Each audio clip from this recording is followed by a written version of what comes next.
Elon Musk ക്രിസ്ത്യാനിയാണ്. ഇന്ന് ലോകത്തിലെ ഏറ്റവും സമ്പന്നനായ മനുഷ്യനാണ് ഇലോൺ മസ്ക്. ഈ നവംബറിലെ കണക്കുകൾ അനുസരിച്ച് 304 ബില്യൺ US ഡോളറാണ് അദ്ദേഹത്തിന്റെ ആസ്തി. എലോൺ മസ്ക് സ്വപ്നങ്ങളുടെ പിറകെ യാത്ര ചെയ്യുന്ന വ്യക്തിയാണ്. അസാധ്യമെന്ന് ലോകം വിധി എഴുതുന്ന കാര്യങ്ങൾ സാധ്യമാക്കുന്ന ഒരു മനുഷ്യൻ.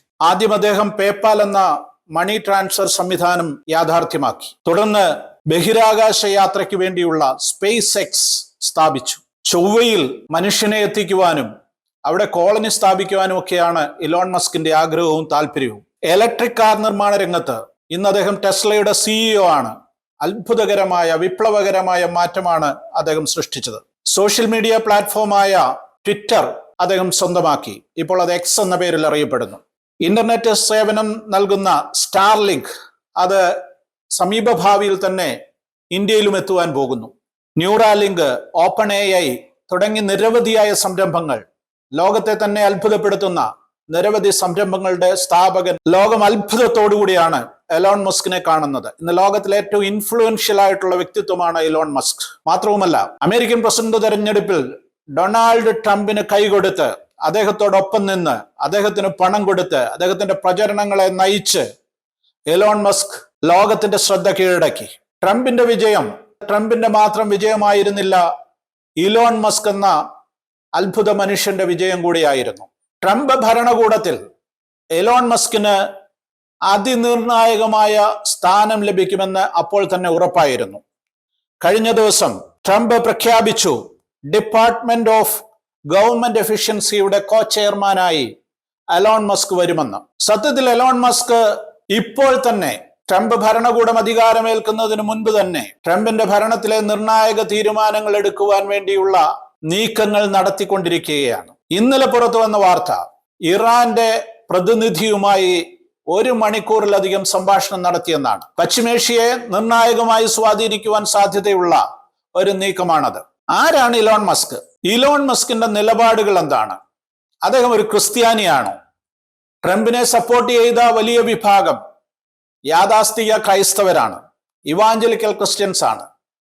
അവരുടെ മനോഭാവത്തോട് ചേർന്ന് നിൽക്കുന്ന വ്യക്തിയാണോ ഇലോൺ മസ്ക്? ഇലോൺ മസ്കിന്റെ വിശ്വാസം എന്താണ്? ഇലോൺ മസ്ക് ഒരു ക്രിസ്ത്യാനിയാണോ?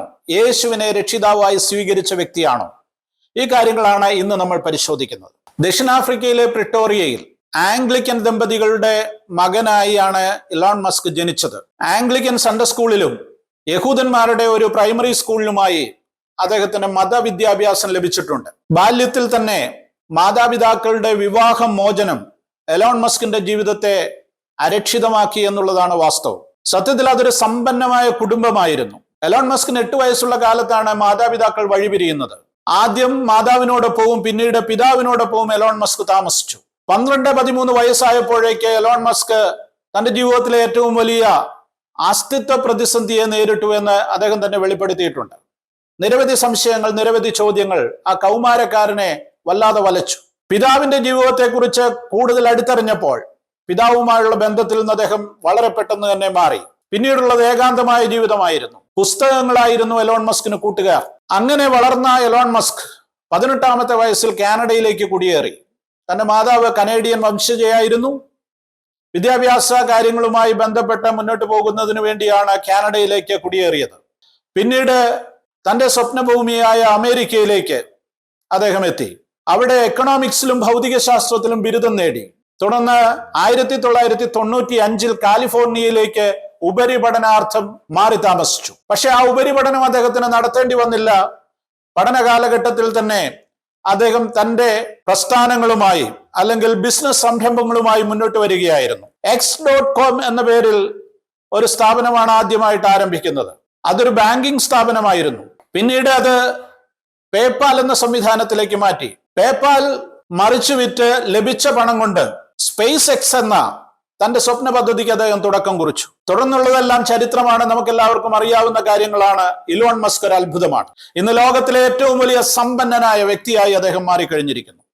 ലോകത്തെ നിയന്ത്രിക്കുവാൻ, ലോകത്തെ വില കൊടുത്തു വാങ്ങുവാൻ, ലോകത്തിൽ എന്തും താൻ ആഗ്രഹിക്കുന്നത് എന്തും നേടുവാൻ കഴിവുള്ള വ്യക്തി, ലോകത്തിലെ ഏറ്റവും ഇൻഫ്ലുവൻഷ്യൽ ആയിട്ടുള്ള വ്യക്തി. ഇലോൺ മസ്ക് ഒരു ക്രിസ്ത്യാനിയാണോ?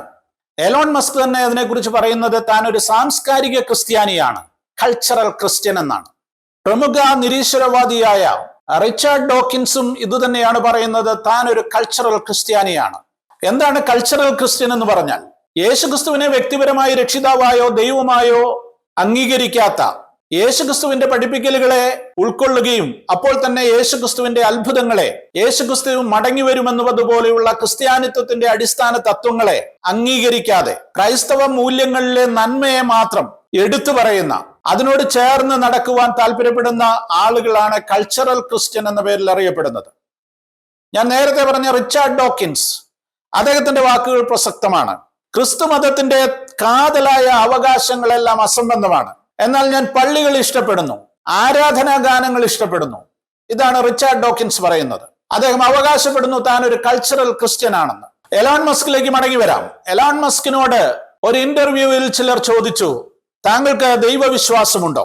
എലോൺ മസ്ക് അതിന് കൊടുത്ത മറുപടി ഇപ്രകാരമായിരുന്നു: ഈ പ്രപഞ്ചത്തിന്റെ നിലനിൽപ്പിന് പിന്നിൽ ഒരു ശക്തിയുണ്ട്.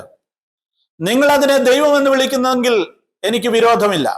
തന്റെ ദൈവവിശ്വാസത്തെ കുറിച്ച് പറഞ്ഞപ്പോൾ എലോൺ മസ്ക് കോട്ട് ചെയ്തത് ഭൗതിക ശാസ്ത്രത്തിന്റെ പിതാവായ ആൽബർട്ട് ഐൻസ്റ്റീന്റെ ഒരു വാചകമാണ്. ഞാൻ സ്പിനോസയുടെ ദൈവത്തെ വിശ്വസിക്കുന്നു എന്നാണ് ആൽബർട്ട് ഐൻസ്റ്റീൻ പറഞ്ഞത്. ആരാണ് സ്പിനോസയുടെ ദൈവം? ഇനി സ്പിനോസ ആരാണ്? സ്പിനോസ 1632 നെതർലൻഡ്സിൽ ജനിച്ച ലോകപ്രശസ്തനായ ഡച്ച് ഫിലോസഫറാണ്. അദ്ദേഹം ദൈവത്തെക്കുറിച്ച് ഇപ്രകാരമാണ് പറഞ്ഞത്: ലോകത്തിന്റെ നിലനിൽപ്പിന് പിന്നിൽ ഒരു ശക്തിയുണ്ട്, സകലത്തെയും നിയന്ത്രിക്കുന്ന ഒരു ശക്തി. എന്നാൽ ആ ശക്തി മനുഷ്യന്റെ പ്രാർത്ഥനകളോടോ ആഗ്രഹങ്ങളോടോ പ്രതികരിക്കും എന്ന് ഞാൻ വിശ്വസിക്കുന്നില്ല. ഇതാണ് സ്പിനോസയുടെ ദൈവത്തെക്കുറിച്ചുള്ള സങ്കല്പം.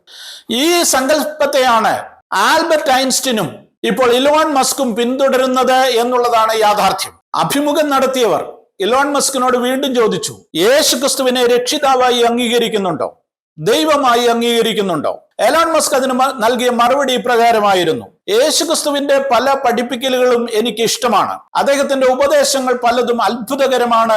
വലിയ ജ്ഞാനം അതിനകത്തുണ്ട്. ക്ഷമയെക്കുറിച്ചുള്ള യേശുവിന്റെ പഠിപ്പിക്കലുകൾ എനിക്ക് വളരെ ഇഷ്ടമാണ്. ഒരു ചെകിടത്തടിക്കുന്നവന് മറുചെകിടും കാണിച്ചു കൊടുക്കുക എന്നുള്ള സന്ദേശം എത്ര അത്ഭുതകരമാണ്.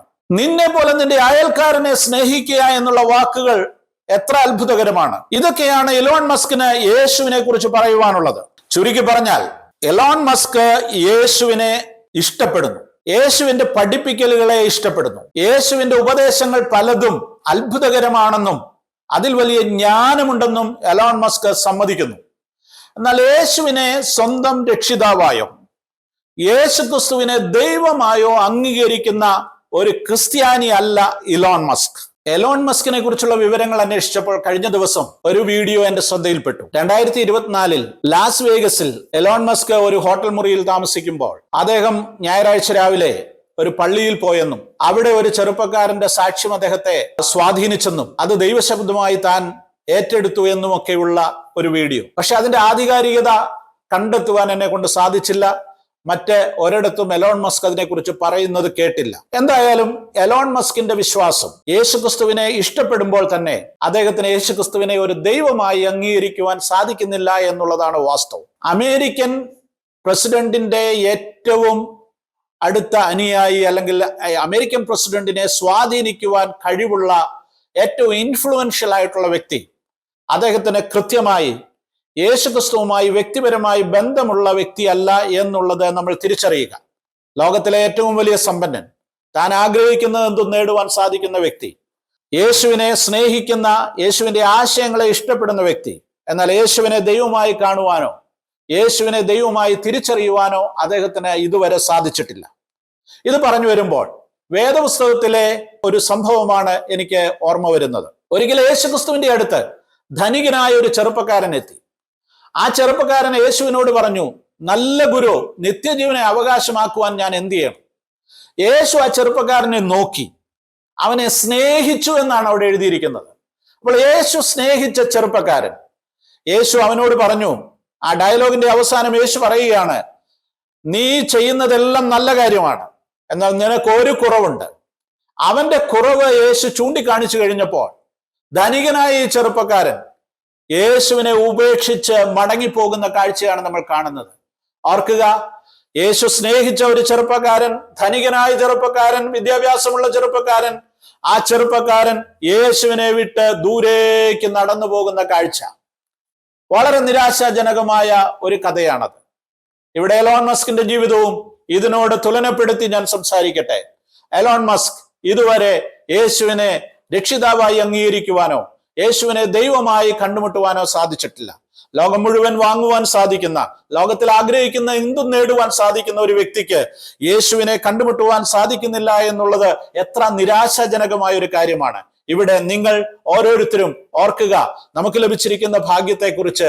യേശുവിനെ അറിയുവാനുള്ള ഭാഗ്യം ലഭിച്ചു, യേശുവിനെ അംഗീകരിക്കുവാനുള്ള ഭാഗ്യം ലഭിച്ചു, യേശുവിനെ രക്ഷിതാവായി സ്വീകരിക്കുവാനുള്ള ഭാഗ്യം ലഭിച്ചു. എത്ര അനുഗ്രഹകരമായ ഒരു അവസ്ഥയിലാണ് നമ്മൾ ആയിരിക്കുന്നത്. എലോൺ മസ്കിന് വേണ്ടി പ്രാർത്ഥിക്കുവാൻ ഞാൻ നിങ്ങളെ ആഹ്വാനം ചെയ്യുന്നു. ലോകത്തെ ഏറ്റവും അധികം സ്വാധീനിക്കുവാൻ സാധ്യതയുള്ള, യേശുവിനെ അംഗീകരിക്കുന്ന, യേശുവിനെ സ്നേഹിക്കുന്ന, യേശുവിന്റെ ഉപദേശങ്ങളെ ഇഷ്ടപ്പെടുന്ന ഒരു മനുഷ്യൻ. പക്ഷെ അദ്ദേഹത്തിന് യേശുവിനെ തിരിച്ചറിയുവാനുള്ള ഒരവസരം ലഭിക്കട്ടെ എന്ന് പ്രാർത്ഥിച്ചുകൊണ്ട് ഞാൻ എൻ്റെ വാക്കുകൾ അവസാനിപ്പിക്കുന്നു. ദൈവം നിങ്ങളെ എല്ലാവരെയും അനുഗ്രഹിക്കട്ടെ.